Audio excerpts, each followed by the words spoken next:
bashkoheshin pastaj armët të merreshin në mënyra të organizuara, sepse në këtë periudhë që ne flasim, të dy këto grupe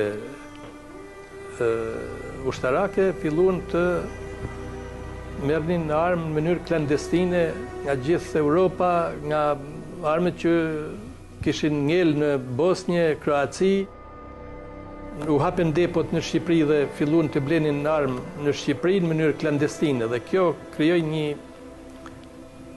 të organizim dhe kjo ishte absurde, sepse nuk mund të organizoj rezistenca kundër ushtrisë serbe me këtë kategori armësh, që bleshin në mënyrë të tillë që ishin edhe armë shumë prej tyre të pa përdorshme. Dhe ne kemi diskutuar pastaj për ta bërë të organizuar. Këtë kemi organizuar një vizitë në Izrael, unë e kam organizuar. Natyrisht vizita ka qenë zyrtare. Kryetari i delegacionit ka qenë ministri i brendshëm i Kosovës, zoti Jonuz Tërstena. Ne na kanë prit autoritetet shtetërore të Izraelit, pra është bërë me jo në mënyrë klandestine ky organizim, por ishte organizim zyrtar. Shteti i Izraelit pranoi që një delegacion i Kosovës, i forcave të armatosura të Kosovës, të vizitonte Izraelin dhe të bisedonin për mundësitë e armatosjes së këtyre forcave. Një nga këshillat e para që morëm nga partnerët ishte kjo: mundohuni ti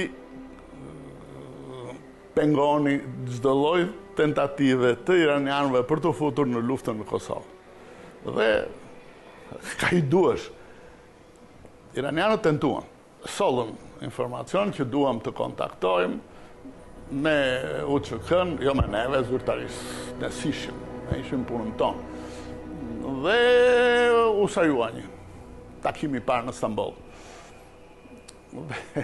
Dhe atje u ra dakord që le të shohim. Ne komunikuam me partnerët, me thanë, mos u tërhiqni nga bisedimet.